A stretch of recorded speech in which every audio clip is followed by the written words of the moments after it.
రండి sir. Koteswararao sir, ఓవరాల్గా మొత్తం పార్టీలు, అధికార పార్టీ కావచ్చు, అలాగే ఇప్పుడు పరిపాలిస్తున్నటువంటి కాంగ్రెస్ కావచ్చు, మొత్తం బీజేపీ, బీఆర్ఎస్ వీళ్ళ వెర్షన్స్ అన్నీ విన్నాం సార్. ఓవరాల్గా చూస్తే కనుక నిజంగా ఒక డిఫరెంట్ కాన్స్టిట్యూషన్ అది జూబ్లీ హిల్స్. మరి ఈ నేపథ్యంలో ఏమనిపిస్తుంది సార్? ఓవరాల్గా ఏం చెప్తారు మీరు? జూబ్లీ హిల్స్ నియోజకవర్గ ప్రత్యేకత గురించి ఇంతకు ముందే చెప్పారు.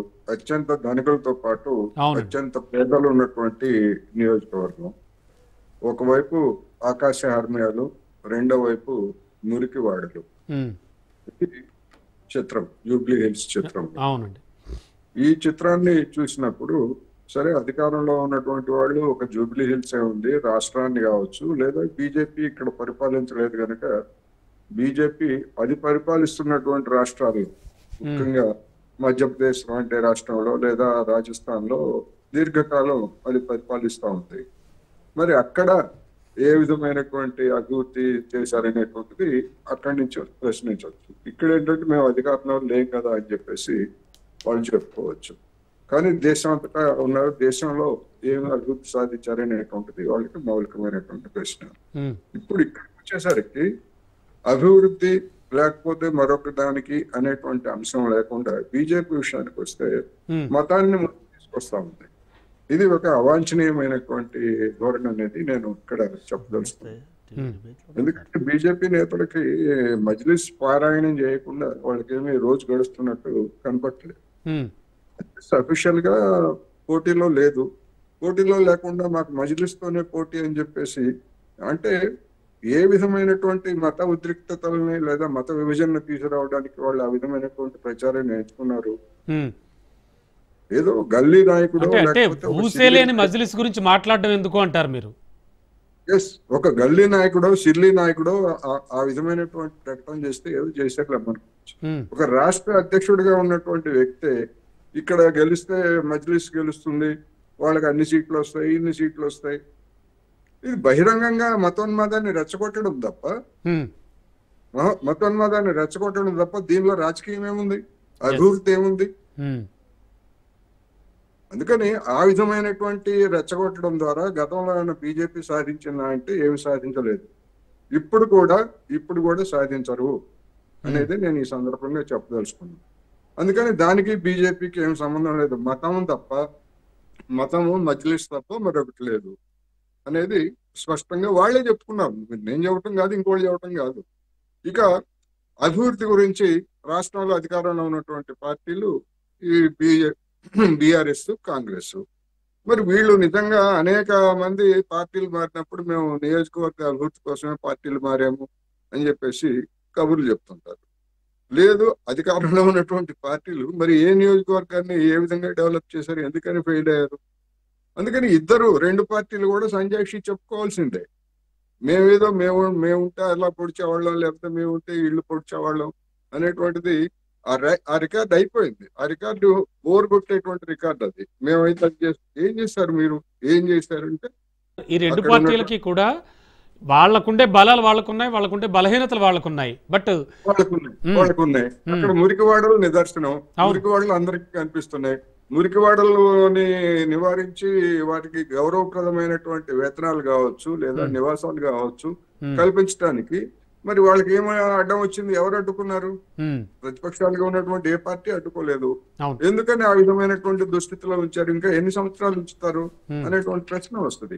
అయితే దురదృష్టం ఏంటంటే ఆ విధంగా ప్రశ్నించేటువంటి ఓటర్లు కరువు అయ్యారు ఇవాళ.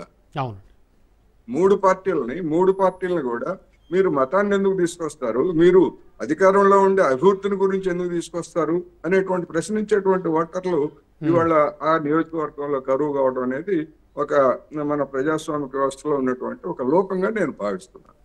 అందుకని మిగిలినటువంటి ఎన్నికల్లో ఏ విధంగా అయితే డబ్బు, కండబలం, ధనబలం, మందు, బిర్యానీలు, మతం ఇవన్నీ కూడా ఇప్పుడు ఒక నియోజకవర్గంలో వచ్చాయి. ఎందుకు వచ్చాయి అని అడిగితే ఈ మూడు పార్టీలకి ఇది ఒక అగ్ని పరీక్షగా మారిందనేది నా అభిప్రాయం.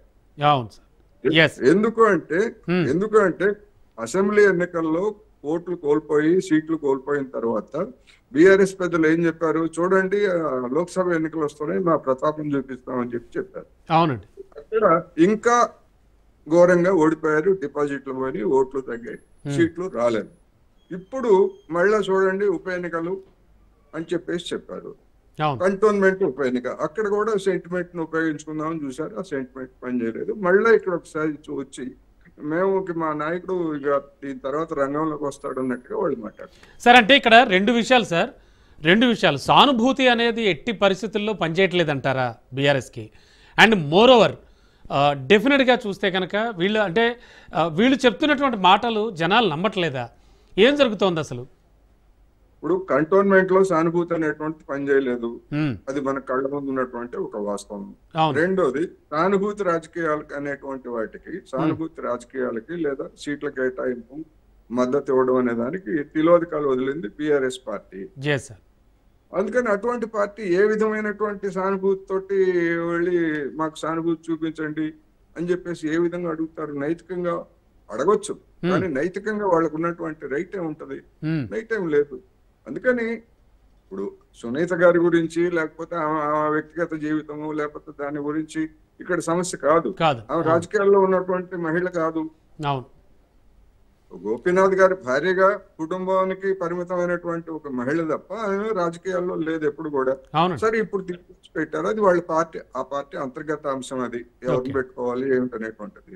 అందుకని ఇక్కడైతే నా అభిప్రాయం ప్రకారం కంటోన్మెంట్ లో మాదిరి సానుభూతి అనేటువంటిది, సెంటిమెంట్ అనేటువంటిది ఇక్కడైతే. అండ్ జనరల్గా అంటే జనరల్గా అందరూ మాట్లాడుకునేది వచ్చే క్వశ్చన్ కూడా ఏంటంటే ఖచ్చితంగా అధికార పార్టీకి చాలా వరకు కార్నర్ ఉంటుంది అంటూ ఉంటారు. చాలా ఎన్నికలు అవి రుజువు చేసే కూడా తెలుగు రాష్ట్రాల్లో, అఫ్ కోర్స్ దేశవ్యాప్తంగా. ఇది కూడా అలా చూడొచ్చా? తెలంగాణలో కూడా అదే రుజువు అయింది కదా. తెలంగాణలో అధికార పార్టీకి ఉండేటువంటి అడ్వాంటేజెస్ ఉంటాయి, ప్రతిపక్షాలకు ఉండేటువంటి డిసడ్వాంటేజెస్ ఉంటాయి. ఉదాహరణకు మన ఈటల రాజేందర్ గారు హుజూరాబాద్ ఎన్నికల్లో పోటీ చేసినప్పుడు ఇదే బీజేపీ నాయకులు పెద్ద ఎత్తున మా ఈటల రాజేందర్ ని కనుక గెలిపిస్తే హుజూరాబాద్ నియోజకవర్గానికి కేంద్రం నుంచి మన గూడ్స్ బళ్లలో నిధులు తీసుకొచ్చి అభివృద్ధి చేస్తాం అన్నట్టుగా మాట్లాడారు. ఏం చేశారు అక్కడ? ఆ నియోజకవర్గంలో చివరికి ఆయన మొన్న ఎన్నికల్లో ఆయన ఓటమి పాలయ్యారు. అందుకని అలవిమాలినటువంటి వాగ్దానాలు కాంగ్రెస్ చేసిన, బీఆర్ఎస్ చేసిన, బీజేపీ చేసిన అలవిమాలినటువంటి వాగ్దానాలు చేస్తే జనం వాటిని పట్టించుకోవట్లేదు.